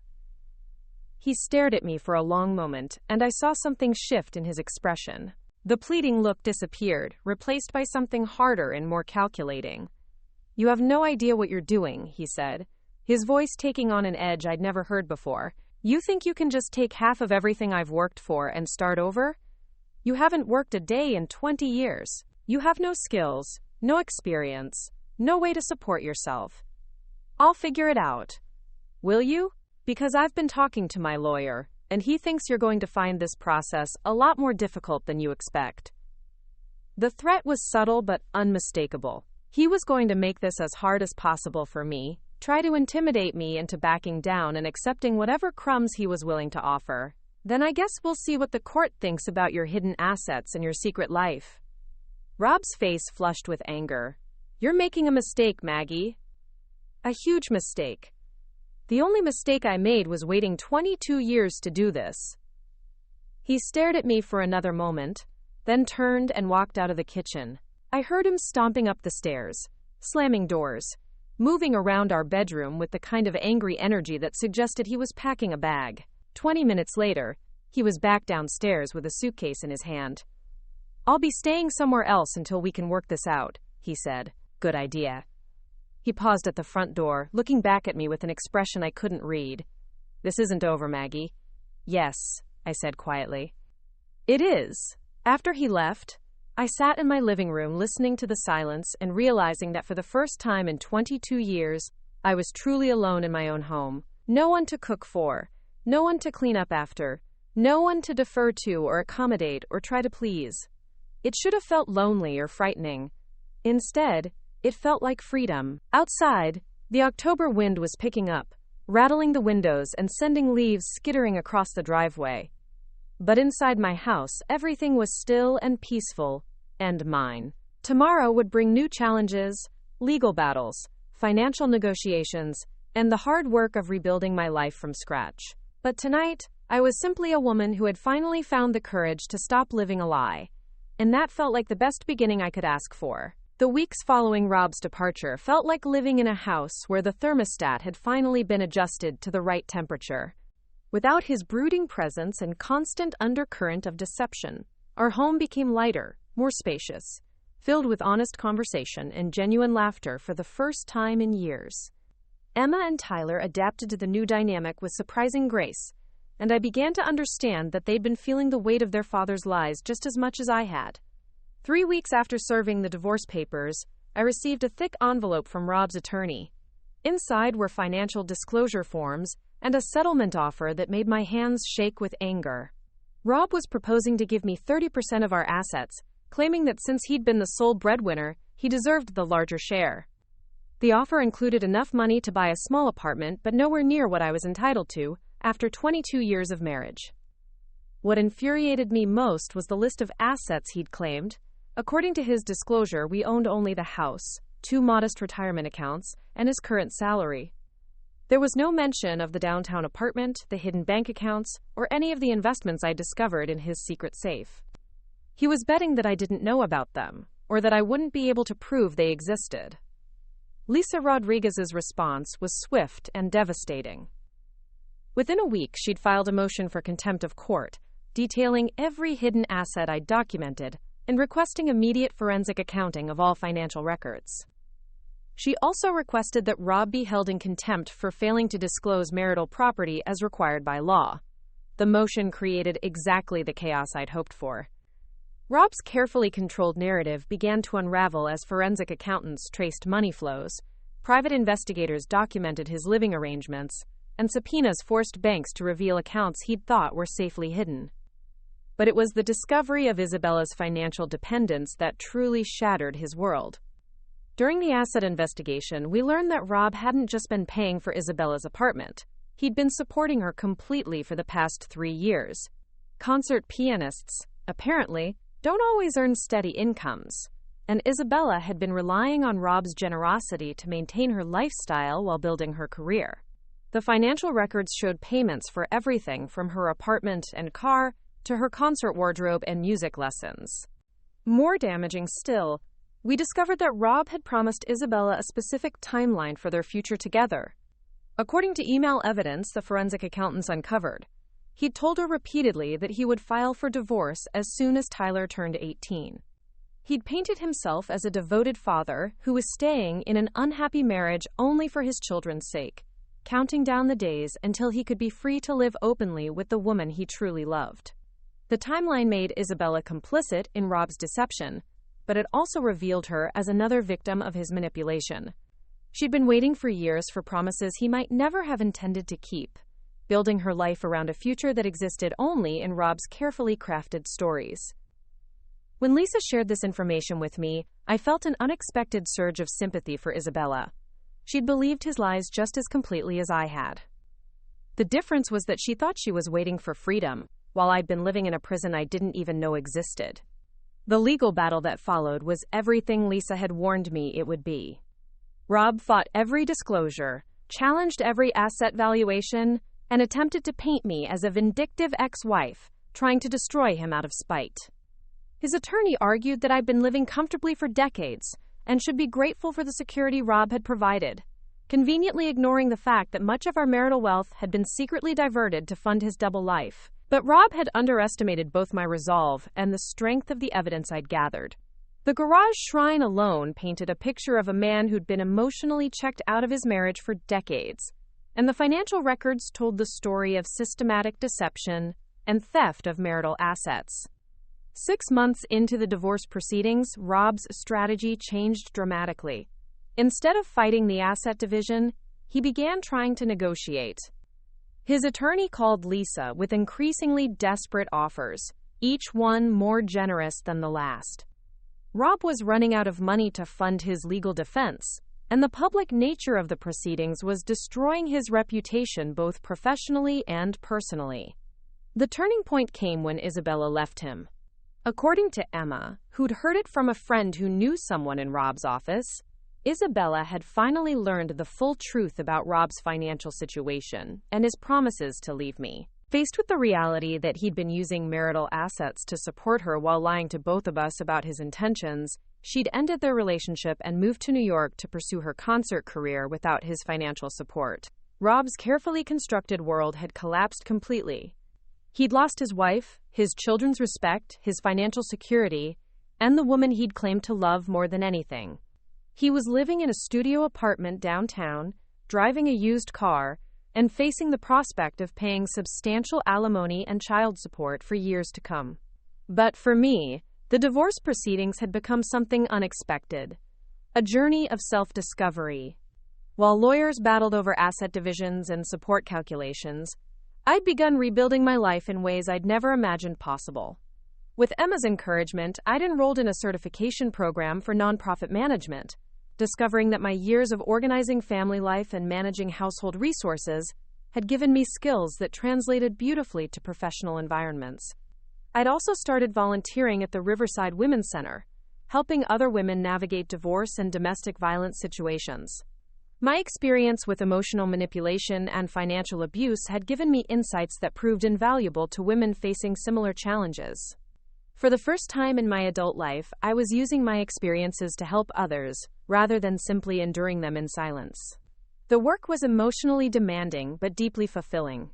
I met women who'd survived far worse than emotional manipulation. Women who'd rebuilt their lives from nothing and created new identities based on their own strengths rather than their relationships to others. Their stories inspired me and reminded me that survival was just the beginning, not the end goal. As the divorce moved toward its final stages, I found myself thinking less and less about Rob and more about the future I was building. I'd put an offer on a small house near the Women's Center, a place that would be entirely mine, with no memories of deception or hidden shrines to other women. Emma would have her own room when she visited from college, and Tyler would have a space that felt like home during his remaining high school years. The house needed work, but I was looking forward to making those decisions myself. I wanted bright colors instead of the muted tones Rob had always preferred. I wanted plants and artwork and music that reflected my own tastes, rather than carefully negotiated compromises. I wanted a home that felt authentically mine. 12 months after serving Rob with divorce papers, we finally reached a settlement agreement. I received 60% of our marital assets, including enough money to buy my new house outright and invest in my education and career development. Rob would pay child support for Tyler until he graduated from college, and I would receive spousal support for 5 years, giving me time to establish my career and achieve financial independence. The settlement was more than fair, but the real victory was the woman I'd become during the process. I was no longer the passive wife who'd spent decades accommodating everyone else's needs while ignoring my own. I was a woman with opinions, goals, and the confidence to pursue them without asking permission or apologizing for taking up space in the world. The day the divorce was finalized, Emma and Tyler took me out to dinner at Main Street Cafe, the same place where I'd often met with other mothers to discuss carpools and school events. But this time, we weren't discussing logistics or other people's schedules. We were celebrating my freedom and planning the future we'd build together as a family. "I'm proud of you, Mom," Tyler said over dessert. "You could have stayed and been miserable, but you chose to fight for something better." "It was scary sometimes," I admitted. "There were moments when I wondered if I was making a huge mistake." Emma reached across the table and squeezed my hand. "The only mistake would have been staying in a marriage built on lies." She was right, of course. The marriage I'd thought I was fighting to save had never existed in the first place.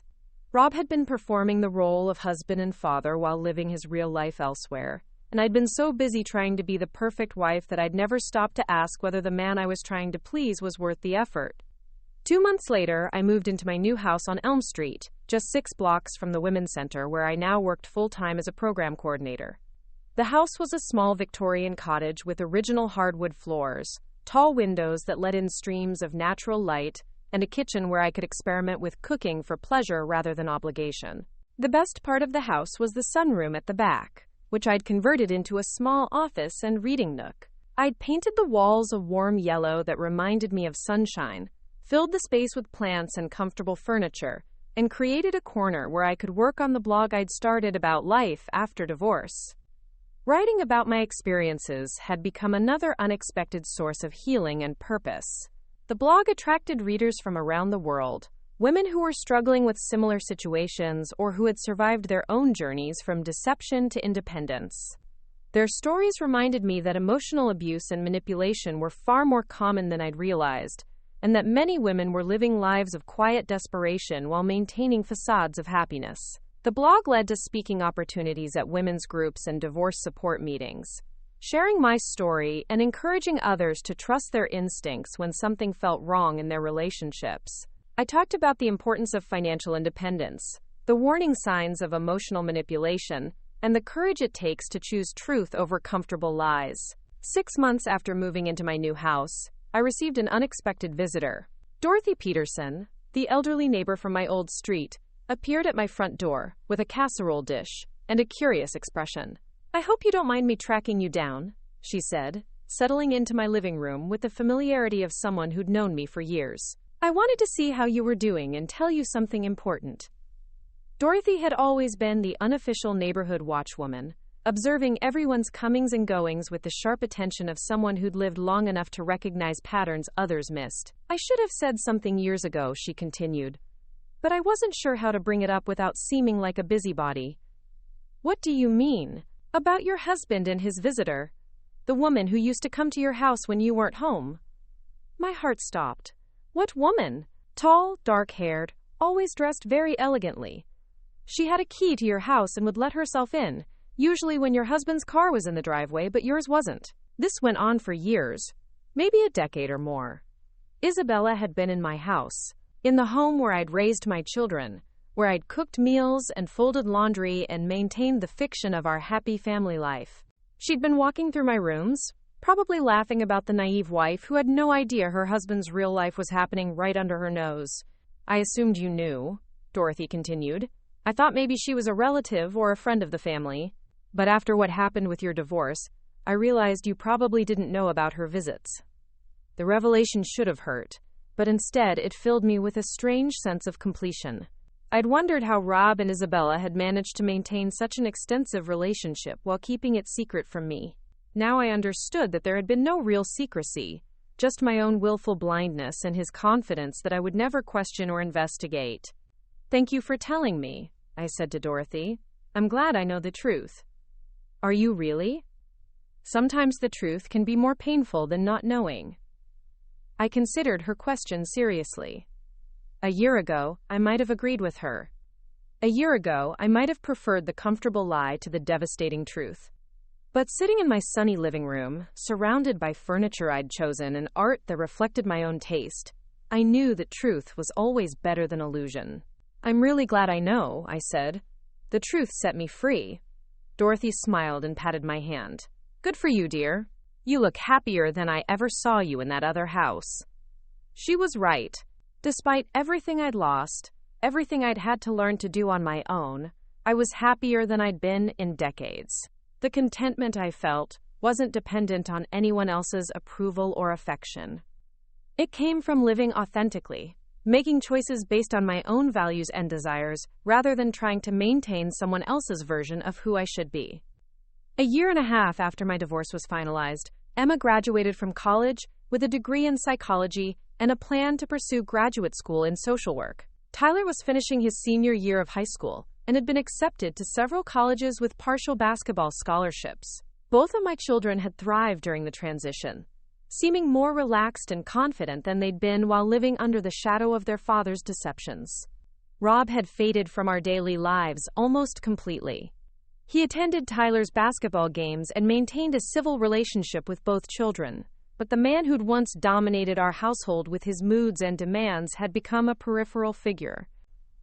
Tyler spent some weekends at Rob's apartment, but he always seemed relieved to come home to the honesty and simplicity of our new life. Emma rarely mentioned her father at all, having apparently concluded that he wasn't worth the emotional energy required to maintain a relationship with someone she couldn't trust. The success of my blog had led to opportunities I'd never imagined. A publisher had approached me about writing a book about emotional abuse and financial manipulation in marriage, and I'd signed a contract to share my story in a more comprehensive format. The advance wasn't enormous, but it was enough to provide additional financial security and validation that my experiences could help other women recognize and escape similar situations. I'd also been invited to speak at conferences and women's events around the country, sharing the stage with therapists, attorneys, and other advocates for women's rights. The speaking fees supplemented my income from the Women's Center and gave me a platform to reach women who might not have access to local support services. Standing on stages in cities across the country, telling my story to audiences of women who nodded in recognition and understanding, I felt a sense of purpose I'd never experienced during my years as a suburban housewife. My pain had been transformed into power, my victimization into advocacy. But the most significant change was in how I viewed myself and my future. For decades, I'd defined myself in relation to other people. Rob's wife, Emma, and Tyler's mother, the neighbor who brought casseroles and remembered birthdays. While I remained proud of being Emma and Tyler's mother, I was no longer willing to limit my identity to my relationships with others. I was Margaret Chen, survivor and advocate. I was a woman who'd found the courage to choose truth over comfort, who'd rebuilt her life from the ashes of betrayal and deception. I was someone who helped other women find their own strength and voice. 2 years after moving into my cottage on Elm Street, I was working in my garden when I heard someone call my name. I looked up to see a woman about my age standing at my front gate, holding what appeared to be a concert program. "Are you Margaret Chen?" she asked hesitantly. "Yes, I am. I'm sorry to bother you, but I read your blog and I think we have someone in common." She held up the program, and I could see it was from a piano recital at the New York Philharmonic. The featured performer was Isabella Martinez. "I was at this concert last week," the woman continued, "and during the intermission, I overheard her talking to someone about her life before New York. She mentioned a man named Rob Chen and a situation that sounded very similar to what you wrote about. I invited the woman, whose name was Carol, to sit on my front porch while she told me what she'd overheard." According to Carol, Isabella had been discussing her former relationship with someone she described as a mentor in the music world, explaining how she'd spent years believing promises that were never kept, and supporting a man who'd turned out to be incapable of the honesty she'd thought she deserved. "She seemed very sad when she talked about it," Carol said, "but also relieved to be free from the situation. I found myself feeling genuine sympathy for Isabella. She'd lost years of her life believing in a future that was never going to materialize, just as I had. The difference was that she'd been promised eventual freedom while I'd been living in a prison I didn't recognize." "She also said something that I thought you should know," Carol continued. "She said she'd tried several times over the years to convince him to be honest with his wife, that she'd felt terrible about the deception, but had believed his claims that he was protecting his family by waiting for the right time." So Isabella hadn't been the calculating mistress I'd sometimes imagined. She'd been another victim of Rob's manipulation, led to believe that their relationship was an act of love rather than betrayal, that the lies were temporary rather than fundamental. "Thank you for telling me," I said to Carol. "I'm glad to know she's doing well." After Carol left, I sat on my porch thinking about the strange journey that had brought me to this point. 2.5 years ago, I'd been a woman living a lie, married to a man who was systematically deceiving me while planning his escape. I'd been financially dependent, emotionally isolated, and completely unprepared for independent life. Now I was a woman with my own career, my own home, and a sense of purpose that went far beyond maintaining someone else's version of domestic happiness. I had genuine friendships based on shared interests rather than geographical convenience. I had goals and dreams that belonged to me alone. The transformation hadn't been easy. There had been nights when I'd cried myself to sleep, mourning not just the end of my marriage, but the realization that the marriage I'd thought I was mourning had never actually existed. There had been moments of financial panic when I'd wondered if I'd made a terrible mistake by walking away from the security Rob had provided. There had been days when the loneliness felt overwhelming and I'd questioned whether freedom was worth the isolation. But sitting on my porch in the late afternoon sunlight, surrounded by the garden I'd planted and tended myself, I knew with absolute certainty that I'd made the right choice. The woman who'd discovered that silver key in Rob's jacket pocket had been living a carefully constructed lie. The woman I'd become was living in truth, and truth, no matter how painful initially, was always better than deception. As the sun set over my neighborhood, I thought about all the women who were still living in situations like the one I'd escaped. Women who were questioning their instincts, making excuses for their partner's behavior, convincing themselves that loyalty and patience would eventually be rewarded with the love and honesty they deserved. I thought about the blog posts I would write, the women I would counsel at the center, the speeches I would give at conferences around the country. My experience with betrayal and manipulation had given me a platform to help others, and that platform had given my pain purpose. The garage where Rob had built his shrine to Isabella was probably being used for storage now by the family who'd bought our old house. The piano had been sold, the photographs removed, the evidence of his double life erased as completely as he'd tried to erase me from his future plans. But the strength I'd discovered in that garage, the moment when I'd finally seen the truth clearly enough to act on it, remained with me every day. It reminded me that I was capable of surviving deception, of building a new life from nothing, of choosing courage over comfort whenever the choice presented itself. The silver key that had unlocked the door to Rob's secret world had also unlocked something in me that I'd never known existed. The ability to stand alone, to speak my truth without apology, to build a life based on my own values, rather than someone else's expectations. I still kept that key, not as a reminder of betrayal, but as a symbol of the moment when I'd stopped being a victim and started being a survivor. It sat on my desk in the sunny office where I wrote about recovery and resilience, helping other women find their own keys to freedom. The story that had begun with discovery of a husband's 22 years of deception had become something entirely different. The story of a woman who'd found herself by losing everything she'd thought defined her. It was a story of transformation, of courage found in the most unlikely places, of the power that comes from choosing truth over comfortable lies. And, sitting on my porch as darkness fell over the neighborhood I'd chosen for myself, I knew it was the best story I'd ever been part of. The morning after Rob left with his suitcase, I woke up in my own bed for the first time in 22 years. Not our bed, not the marital bed, but my bed in my house, where I could stretch out diagonally if I wanted to, where I could read until 3 a.m. without worrying about disturbing anyone, where I could finally breathe without constantly monitoring someone else's mood. The silence was extraordinary. No footsteps on the stairs that meant I needed to start breakfast. No shower running that meant I should have coffee ready in 15 minutes. No distant sounds of someone getting dressed in clothes I'd pressed and hung carefully in the closet. Just silence, pure and clean and mine. Emma found me sitting at the kitchen table an hour later, still in my pajamas, drinking coffee and staring out the window at the morning light. "How are you feeling, Mom?" she asked, settling into the chair across from me with her own cup. "Different," I said, surprised by the honesty of the word. Not sad, not relieved, just different. Like I'm remembering how to be myself. Good different? Or scary different? I considered the question while watching a cardinal land on the bird feeder I'd hung outside the kitchen window years ago. Rob had always complained that bird feeders attracted mice, but I'd hung it anyway, one of the few times I'd ignored his preferences. "Both," I said finally. "But mostly good." Over the next few days, word spread through our neighborhood that Rob had moved out.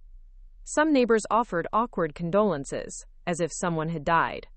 Others avoided eye contact at the grocery store, unsure how to navigate the social complexities of a marriage that had imploded so publicly.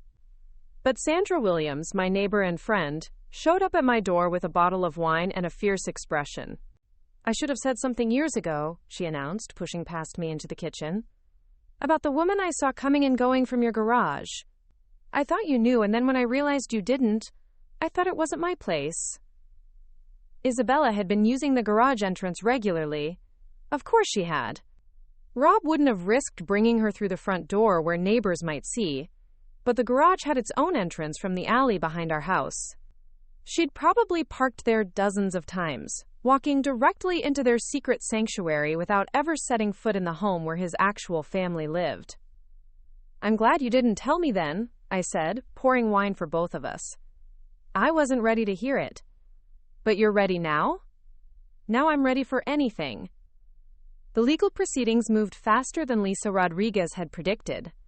Rob's attorney had clearly advised him that fighting the evidence would be expensive and futile. Instead of contesting the divorce, they focused on negotiating a settlement that would minimize the public exposure of his financial deceptions. But Rob's attempts to control the narrative were complicated by an unexpected development. Isabella, it turned out, had been keeping records of her own. Bank statements, receipts, and email communications that documented not just the financial support Rob had provided, but also his promises about when he would leave me and how he would handle the transition. Her records painted a picture of a man who had been making specific commitments about our divorce timeline for over a decade. According to emails Lisa's forensic accountant uncovered, Rob had promised Isabella as early as 2010 that he would file for divorce once Tyler reached high school. When that deadline passed, he'd moved it to Tyler's graduation. When that seemed too far away, he'd created elaborate explanations about why the timing wasn't right, always with new promises about when their real life together could begin. Isabella hadn't just been his mistress. She'd been another victim of his manipulation, led to believe that their relationship was moving toward a legitimate future, while Rob used her patience and loyalty to maintain his double life indefinitely. The revelation shifted something in my understanding of the situation. I'd spent months imagining Isabella as a sophisticated woman who'd knowingly participated in the destruction of my marriage. Instead, she appeared to be someone who'd been strung along with false promises, just as I'd been strung along with false contentment. When the financial settlement was finalized 6 months later, I received 65% of our marital assets, including the house, and enough money to secure my future. Rob would pay child support for Tyler and alimony for me until I could establish financial independence. He kept his retirement accounts and his car, but he'd lost the downtown apartment and most of the investments he'd tried to hide. More importantly, he'd lost his children's respect and any claim to being the victim in our divorce. The day I signed the final papers, Lisa Rodriguez shook my hand and said something that stayed with me for months afterward. Margaret, in 20 years of practicing family law, I've seen a lot of women go through what you've experienced. Most of them focus so much energy on what they've lost that they never discover what they've gained. Don't make that mistake. What I'd gained became clear over the following months as I began building a life that was entirely my own creation. Without Rob's preferences to consider, I redecorated the house in colors that made me happy. Bright yellows and blues replaced the muted grays and beiges he'd always insisted were more sophisticated. I hung artwork that spoke to me rather than pieces chosen to impress visitors who rarely came anyway. I planted a garden that reflected my own tastes rather than his ideas about property values and neighborhood standards. Wildflowers and herbs instead of the perfectly manicured lawn he'd demanded. A small vegetable patch where I could grow the tomatoes he'd always claimed took up too much space. But the most significant change was in how I spent my time. For the first time in decades, I had hours that belonged entirely to me. No one else's schedule to coordinate. No one else's meals to plan. No one else's emotional needs to monitor and manage. I started reading again, devouring books I'd been meaning to get to for years. I took a watercolor class at the community center and discovered I had a talent for painting landscapes. I volunteered at the local animal shelter, finding unexpected joy in caring for creatures who needed help without expecting anything in return except basic kindness. Most importantly, I began writing. At first, it was just a journal, a way to process everything that had happened and understand how I'd missed so many signs of Rob's deception. But gradually, the writing became something more purposeful. I started a blog about financial abuse and emotional manipulation in marriage, sharing my story and the lessons I'd learned about recognizing and escaping these patterns. The response was overwhelming. Within months, I was receiving messages from women around the world who recognized their own experiences in my writing. Women who'd been isolated and gaslighted and made to feel responsible for their partner's happiness, while their own needs were systematically ignored. I learned that what I'd experienced wasn't unusual or unique. Emotional and financial abuse were far more common than I'd realized, and many women were living in situations similar to mine without recognizing the manipulation for what it was. The blog led to speaking opportunities at women's shelters and divorce support groups. Standing in front of rooms full of women who were struggling to rebuild their lives, I found a sense of purpose I'd never experienced during my years as a suburban housewife. My pain had been transformed into something useful, something that could help others avoid or escape similar situations. A year after my divorce was finalized, I received an unexpected phone call from a woman who identified herself as Isabella Martinez. "Mrs. Chen," she said, her voice heavily accented and shaking slightly. "I hope you will forgive the intrusion, but I needed to speak with you." My first instinct was to hang up, but something in her tone made me pause. She sounded genuinely distressed, not defiant or defensive. "What can I do for you, Isabella?" "I want to apologize. I know that seems insufficient given everything that happened, but I need you to know that I never intended to hurt you or your children." We spoke for over an hour. Isabella told me about meeting Rob at a concert 7 years earlier, about his claims that his marriage was over in all but name, and that he was staying only until his children were older. She believed his stories about my supposed coldness and lack of interest in him, his explanations for why the divorce was taking so long to finalize. "He showed me photographs of you from your wedding," she said, "and told me how different you'd become, how the woman he'd married had disappeared into someone who cared only about appearances and social status. I believed him because I wanted to, because it made our relationship feel justified instead of shameful. The conversation was painful but ultimately healing. Isabella wasn't the sophisticated woman who'd knowingly destroyed my marriage. She was someone who'd been manipulated just as systematically as I had, fed lies that painted me as the obstacle to Rob's happiness rather than another victim of his deceptions. She'd ended their relationship 6 months earlier, she told me, after discovering through mutual friends that Rob had been making the same promises to leave me that he'd been making for years. The realization that she'd been living in a parallel fantasy had shattered her trust in him completely. "I moved to Boston," she said. "I'm teaching piano lessons and trying to rebuild my life without his financial support. It's been difficult, but I needed to prove to myself that I could survive independently." Before we ended the call, Isabella said something that surprised me. "I read your blog, Mrs. Chen. What you wrote about recognizing emotional manipulation, about the way abusers isolate their victims from reality. It helped me understand what happened to both of us. Thank you for sharing your story." After hanging up, I sat in my kitchen thinking about the strange ways people's lives intersect and separate. Isabella and I had been connected for years without knowing it, both of us living in versions of reality that Rob had carefully constructed to serve his own needs. Now we were both free from his manipulations, both building authentic lives based on our own choices rather than his lies. 2 years after my divorce, Tyler graduated from high school and received a basketball scholarship to Ohio State University. The night before he left for college, he sat with me on the front porch we'd shared so many conversations on during the difficult months of the divorce proceedings. "Mom, I want you to know something," he said, his voice serious in the way it got when he was trying to express something important. "What you did, leaving Dad and starting over, it changed how I think about relationships and marriage." "How so?" "I used to think that marriage meant putting up with anything, that loyalty meant never questioning the person you love even when they're hurting you. But watching you choose truth over comfort, watching you build this new life, it taught me that real love has to be based on honesty and mutual respect." Tyler was 18 now, taller than his father, and infinitely wiser about relationships than I'd been at his age. Emma, too, had matured during our family's transformation, becoming someone who valued authenticity over appearances, and who refused to settle for relationships that required her to diminish herself. Both of my children had learned lessons from our family's crisis that I hoped would protect them from making the same mistakes I'd made. They'd seen what happened when trust was betrayed, and how strength could emerge from the ashes of deception. 6 months after Tyler left for college, I made a decision that would have been unimaginable during my marriage.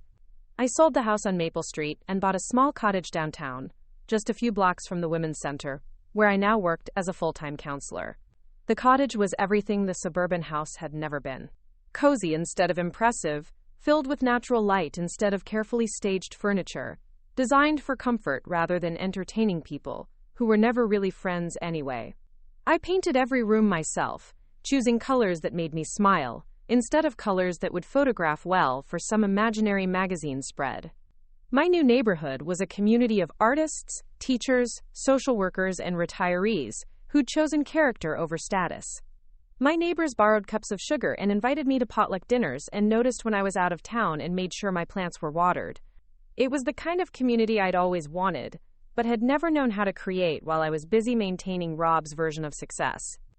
The work at the Women's Center challenged me in ways I'd never been challenged during my years as a housewife. Every day brought women who were facing crises that made my own struggles seem manageable in comparison. Domestic violence survivors, single mothers fleeing abusive relationships, elderly women who'd discovered their life savings had been stolen by trusted family members. But it also brought moments of incredible hope and transformation. Women who arrived broken and terrified, gradually finding their strength, discovering skills and talents they'd forgotten they possessed, building new lives that reflected their own values and dreams rather than someone else's expectations. I learned as much from these women as I taught them. Their resilience reminded me that survival was just the beginning, not the end goal. Their courage in starting over, often with far fewer resources than I'd had, inspired me to take risks and pursue opportunities I might have been too cautious to attempt on my own. 3 years after my divorce, I was invited to speak at a national conference on financial abuse in marriage. Standing on a stage in front of hundreds of advocates, attorneys, and survivors, I told my story not as a victim seeking sympathy, but as a survivor offering hope to others who were still trapped in situations they didn't yet recognize as abusive. The response was overwhelming. Women approached me afterward with stories of their own, thanking me for giving them language to describe experiences they'd never been able to articulate. Mental health professionals asked for resources to help them recognize financial and emotional abuse in their clients. Attorneys requested information about the warning signs they should look for in divorce cases. My blog had evolved into a comprehensive resource for women dealing with various forms of domestic abuse, and I'd been approached by a publisher about writing a book. The advance they offered was modest, but it represented something I'd never had during my marriage: income that belonged entirely to me, earned through my own efforts and talents. The book, when it was published a year later, became a surprise bestseller. Not because it was a sensational exposé of my ex-husband's behavior, but because it offered practical guidance for women who were questioning their own relationships and needed tools to evaluate whether they were experiencing abuse. I donated a portion of the proceeds to the Women's Center and used the rest to establish a scholarship fund for women returning to school after leaving abusive relationships. Emma, now working on her master's degree in social work, helped me design the program to provide not just financial support but also mentoring and career guidance. On the 5th anniversary of finding that silver key in Rob's jacket pocket, I hosted a dinner party in my cottage. The guests included Sandra Williams, who'd become one of my closest friends, Dorothy Peterson, the elderly neighbor who'd finally told me about Isabella's visits to my house, Lisa Rodriguez, the attorney who'd helped me navigate the legal complexities of my divorce, and several women I'd met through my work at the center, who'd become part of my chosen family. Emma and Tyler were both there, young adults now who'd built their own authentic relationships based on the lessons they'd learned from our family's crisis. Emma was engaged to a kind, honest man who treated her as an equal partner, rather than an accessory to his ambitions. Tyler was dating a woman who challenged him intellectually and supported his goals while pursuing her own dreams. As we sat around my dining room table, sharing food and stories and laughter, I realized that this was what happiness actually felt like.